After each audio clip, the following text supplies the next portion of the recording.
Welcome to season 6 of the Not Your Mama's Autism podcast, a podcast about neurodivergence told both through the eyes of our family, the Ollies, and through the lens of the greater global neurodivergent community. I'm Lola Dada Ollie. We hope you enjoy this episode we have lined up for you. So, with that in mind, let's get started. LaNasha Houze, welcome to the Not Your Mama's Autism podcast. Thank you so much for being with us today. Thank you for having me. For those who are listening to this podcast who may not know, LaNasha and I go back many years, different hairstyles, different lives.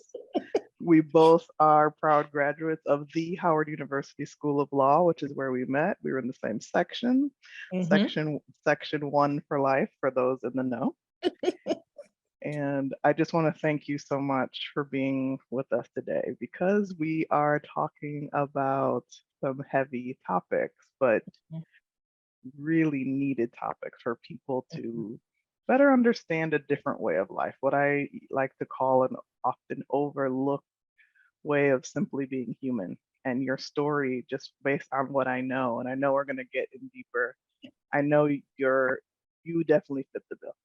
Oh, thank you. And it's so cool to be here today, especially considering I would have never thought when we were sitting in torts that we would be here having this conversation. But it's great.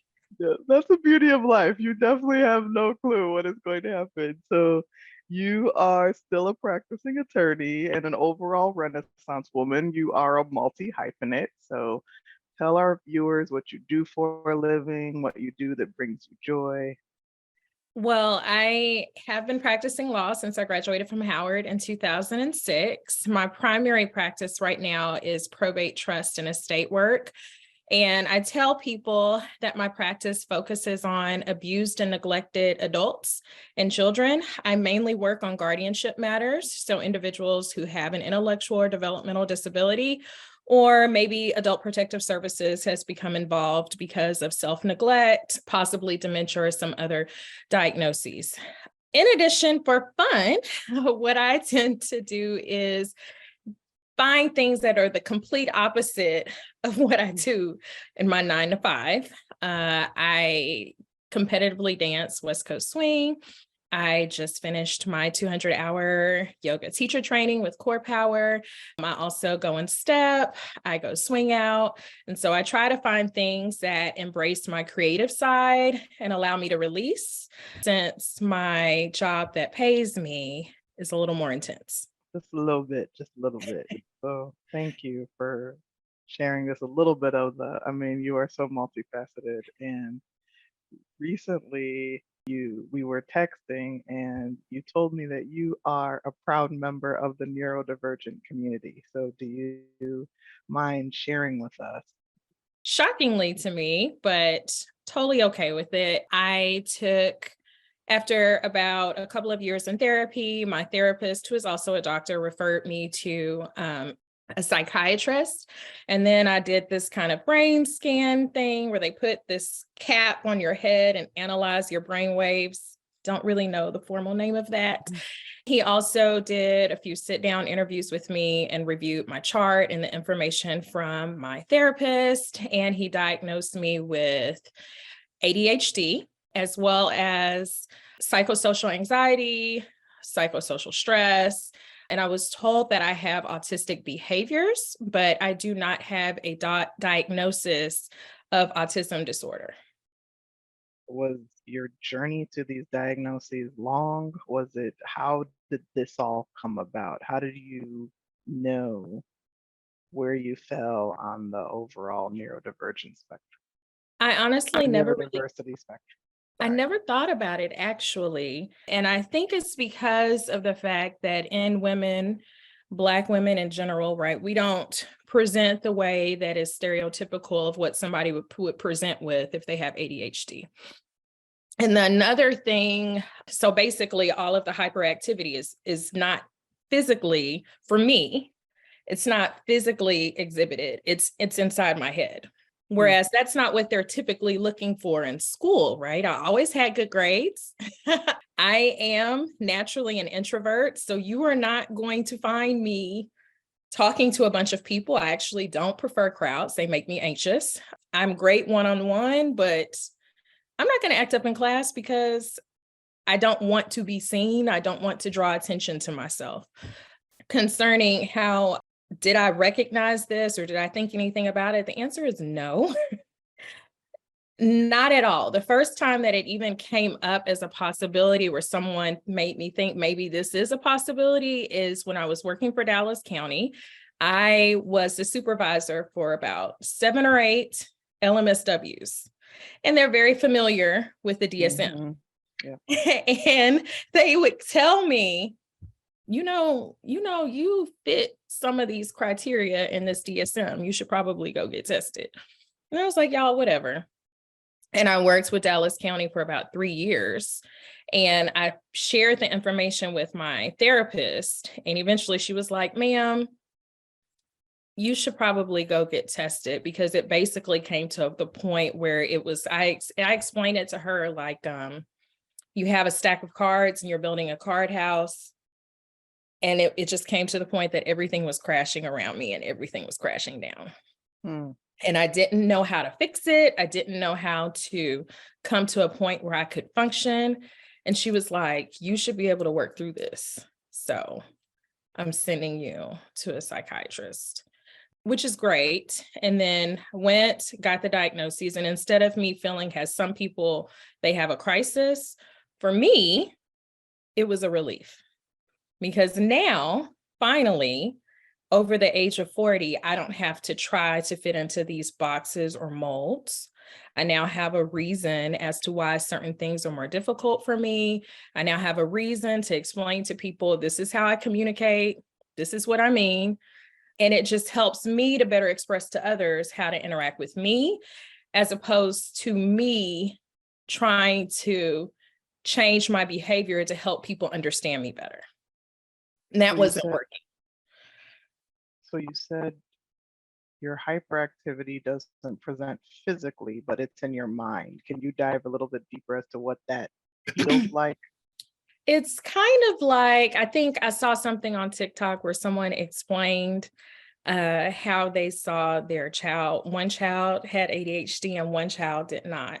And so the dad gave one child, hey, go wash your clothes. And the child just went and grabbed the one without the diagnosis, just grabbed the clothes and went and put them in the washing machine and got started. The other child was like, okay, well, in order to grab the clothes, I've got to go to my car and make sure I get these things out of the car so I have all of my dirty clothes. Then I have to sort them, but wait, I can't do that until I clean my room to make sure I have all of those things. So for me, someone can give me a task and I will do 20 other things to prep for creating and finishing this task. And then we'll probably forget the task that I was supposed to do in the first place until maybe later on. And then I remember, wait, I was supposed to do this task. For me personally, because of my age and because I've been told I'm smart, I'm a little smart, I've found mechanisms to kind of make up for those gaps. And so I know where my deficiencies are. And so I found ways to kind of accommodate for that. And I didn't realize that everybody else wasn't doing it too, right? I thought everybody else struggled with getting to places on time, even when you start getting ready 3 hours before. I thought, all of the things that I dealt with, and this is just the chaos in my head of creating a plan, keeping dates, creating a calendar, budgeting, anything that deals with habits or routines. I thought that was just normal to struggle the way that I did, but that's not the case. That was a part of my diagnosis. So you also mentioned about everything felt like it was crashing down around you. Could you expound upon that too? I'm self-employed. I have my own law office, and running a business is hard in and of itself.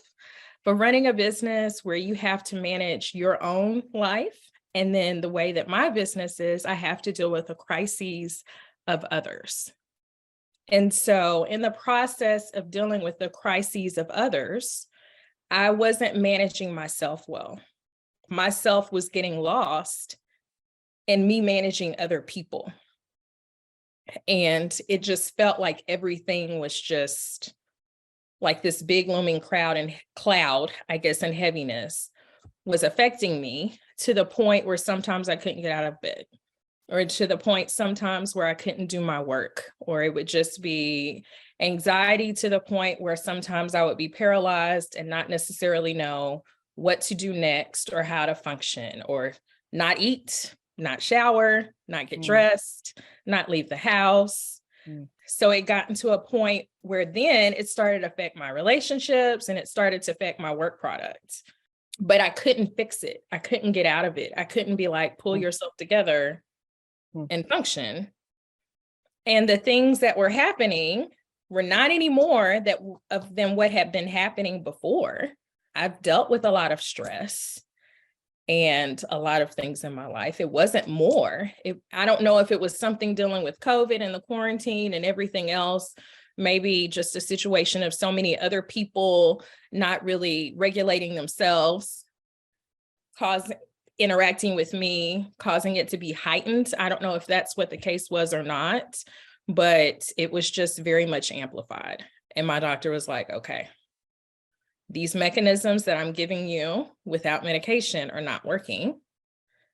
We're sending you to a psychiatrist. Did you have fear going to the psychiatrist, or no. And maybe it's because my mother has epilepsy. My uncle is schizophrenic. I have been surrounded by people who have had to take medication their whole lives. I don't have a fear of the doctor. I believe that God heals people, but I also believe that God heals people through medication. I mean, I am a Christian and I do have that foundation. My dad is a pastor, grew up in the Baptist church, but I believe that God has created people to create the medicine to assist us. Do I believe that I will need to be on medicine long-term for the rest of my life? No. I do believe that now that I understand what it is, I can create the different tools that I need to be able to function moving forward. This is just basically a stopgap right now to help me to catch up, to help me to get things in order. And if something happens and I need to be on meds long-term, then so be it. I don't have a problem with the medication. And I also think that's a stigma within the Black community of mental illness, of taking medication or any kind of diagnoses related to things that you cannot see, right? It's something about taking meds for things that you cannot see that people feel like, well, God should heal you from it. Take your meds, people. I think it's okay. So no, it didn't scare me at all. And thank you for saying that, because it's so true. I still think I agree with you. I think that it's still a stigma in the Black community, and it really doesn't have to be. Mm-hmm. So now that you know this about yourself, now that you know yourself more, do you look back to times where you feel like you've been misunderstood? And if so, can you share that with us? To answer your question, yes. It explains so much of how I've always moved and functioned from the time that I was little. Like I can think back to elementary school. I've always, even my mom says I have LaNasha-isms, like different phrases and things that only I say. I have always been quirky. I have always been unique. And unlike some other people that have my diagnosis, I embraced the fact that I was unique. And I just always knew I was a little bit different, but my parents and my family told me that was okay. Never really saw a problem with it. I just thought I just kind of move and function differently. And so examples would be, I've been told, and now I realize I've been very black and white about how I see things in general. Even to the point in high school, I remember someone told me something. And it was about one of my friends. And I went and I told my friend. No qualms about it. Went and told my friend. And then they both got mad at me. And I was like, why are you mad at me? You knew she was my friend. Why would you expect me not to say anything? Because you're telling me something about somebody else that's harming her. So why would you tell me and not expect me to tell? Two, why were you upset with me for telling? And my mom told me, she was like, LaNasha, you weren't supposed to say anything. And I was like, well, they should have known better. What's the problem? And even things of, I remember being at a job and just saying something to someone and being told that I was being passive aggressive. And I was like, I don't understand what that means. I kind of say what I mean and mean what I say. There's no undertone to anything that I'm saying, not realizing that that's typically not what people do, that people will say something and there's an undertone or something behind it. But I don't speak that way. Everything I say is very literal, very black and white, nothing to infer at all whatsoever. And then also just with my jobs, like having to be at work on time, having to follow rules, having to have a thing that I do every day for my boss. I just never seem to really do it well. Can't just, which is why I'm self-employed right now, because I understand I don't function well in a 9-to-5 where I'm required to do certain things at a certain time every day. And I'm horrible with procrastinating because I have time blindness. Didn't really understand that until now. You'll laugh at this because I remember, and I just thought I was just horrible and couldn't put it together. I remember in law school for legal writing first year, I did nothing the whole year, right? Nothing. I wrote my legal writing paper for my final grade the night before it was due with my partner. And I stayed up all night and got it done. Looking back, and that's how my whole life has been, right? Not planning things, not getting things done, but being smart enough to figure it out in a time period that I shouldn't be able to get it done. I got a 96 on that paper too, by the way, that I wrote. Of course you did. Of course you did. And you're that student that other people are like, why can't I just be like them? Why can't I just wait till the last minute and get an A?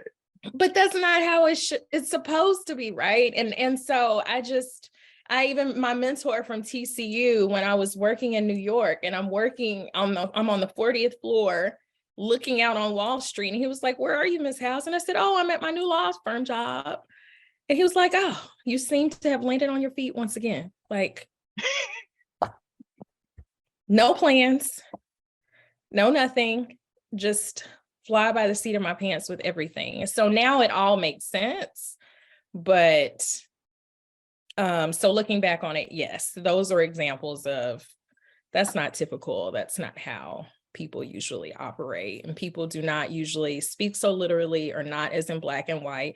And if you want to go to the autistic behaviors, like my mother has always made comments about how I'm weird about textures, I'm weird about sounds, I'm weird about lights sometimes, which nobody else in my family is. Growing up, I didn't want to be with the other kids. I stayed inside and played with my puzzles. Like, those were all signs, but wouldn't have known. How have your closest friends and family reacted to your diagnosis? My closest friends were like, yeah, we always knew you were a little different. It didn't change anything. And that's why they're my friends, because they love me no matter what my quirks are. They accept me for who I am. And because I have always moved and functioned as me, even when bullied or teased or whatever, I found my circle of friends that now accept me for me, right? So I didn't have that, what some people say, a crisis, and then you wonder, do your friends know you, or are they truly your friends? My friends know me, they know my quirks, and they accept me for who I am. My family is ride or die for me, no matter what. My family loves me unconditionally. My mom was a bit concerned. She didn't want me to be judged based on it. She was concerned about me saying anything, saying that people might treat me differently if they know. And my response to her was, they treat me differently already anyway. So Hmm. it doesn't matter if I say or not, I get treated differently already. So that was my response to my mom. And she said, oh, okay. That was pretty much it. So you kind of alluded to this earlier, but studies have shown that women and girls who are neurodivergent tend to be misdiagnosed or Mm. not diagnosed at all because it presents differently. And like you mentioned earlier, for Black women, that's easily its own subcategory, right? So Mhm. why do you think this is? Well, for me personally, I think the only reason I have a diagnosis now is because I have the privilege to be able to have a diagnosis. My having my degree, my being able to pay for a therapist and pay for a psychiatrist and be surrounded by other professionals who are able to lead me in that direction, I think is the only reason that I'm here. But growing up, I was born in Marshall, Texas. I grew up in East Texas. Nobody at my age group, right? Nobody was testing back then for ADHD. It was typically people who weren't performing well in school or presented with behavioral disturbances. But I was in the gifted and talented classes, right? So even if I'm extra quiet or I'm having issues, they just think, oh, she's just being a weird, quirky nerd. She's fine. She's graduating in the top 10% of her class. She's quiet. She doesn't disturb anybody. Why even bother? And I probably could have continued to function in that way, but I want to be able to function at my best and understand myself. And so the diagnosis is not necessarily for everyone else. The diagnosis is for me to help me to be able to move in a way that I can have peace, that I can fulfill my purpose and be better able to communicate with others. It's not necessarily for anything other than that. But I think it's just maybe socioeconomic status is a reason why for some people, maybe generational differences in Black culture. You pray, you go to church, and things work out. And 3, we don't present as Black women the same way that other races or genders may present. It's more internal, it's not external. And if we are behaving as our parents told us to sit quietly, be respectful to your elders, do your work as you should, get the extra help and assistance that you need to get, no one is going to think anything is wrong because it's all internal. Thank you. Yeah. What you said, man, that this diagnosis is not for you all, it's for me. I love it. I love it. So if I wish more people would view it like that, because it is a blueprint into you. Me. And Yeah. I don't think there's anything wrong with it, right? Like it just, and I was talking to somebody about this kind of on a tangent, but not really. We always talk about diversity, equity, and inclusion, right? And belonging, DEIB. And people tend to focus on, especially right now, race. And they focus a lot about we need to have more people of color in these positions. We need to have more women in these positions, LGBTQ plus IA in these positions.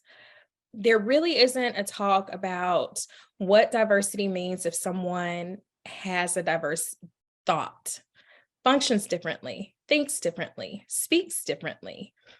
Is the environment actually accepting of someone who may look like you, but processes and thinks differently than you do? That's diversity as well.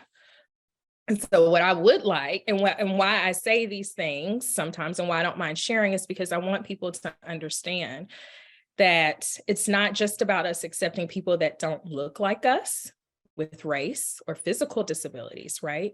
But we also have to get to the point where we accept people who think differently than us, speak differently than us, process differently than us.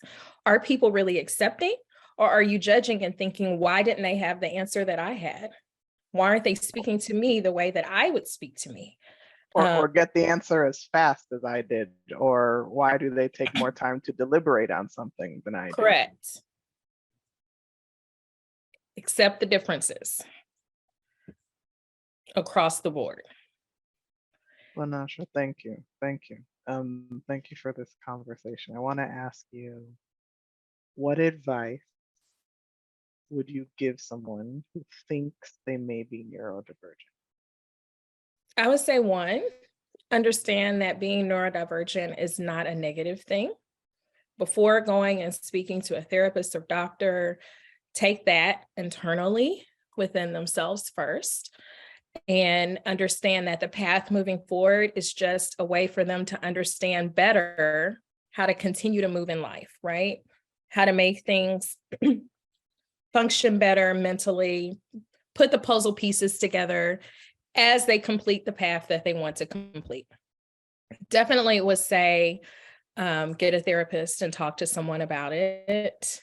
Someone who actually is a licensed therapist, speak to them about it. I did find a few groups online through Facebook, social groups of people who have been diagnosed. And I think it's a wonderful thing to go and find groups where people are diagnosed, where you can have those conversations. Start there and just see what the therapist says, find some peer groups or some mentors and move in that direction first. And then also do a little bit of research on what it is. That's what I would recommend first. I wouldn't say necessarily go and do an online test and go see a psychiatrist right off the bat, right? I would say do some research, get to know who you are, get to accept who your true self is, walk in your truth, speak to a therapist about what your truth is, and find other like-minded people in your environment in some way, whether through social interactions or in person, social media or in person. As always, thank you for this. If you like our content, please share and subscribe. If you're curious about how this podcast first came to be, check out season 1 of this podcast in its entirety on any major podcast platform. If you would like to follow us on social media, please check us out at Not Your Mama's Autism. As always, thank you for your support. Take care and be well. Not Your Mama's Autism podcast is written and produced by my mom, Lila Dada Ollie, and is occasionally produced by me, Fella Ollie. My dad and sister also contribute sometimes. Big thanks to Anna Lee Ackerman for her audio and video editing support. Until next time, everyone, see you soon.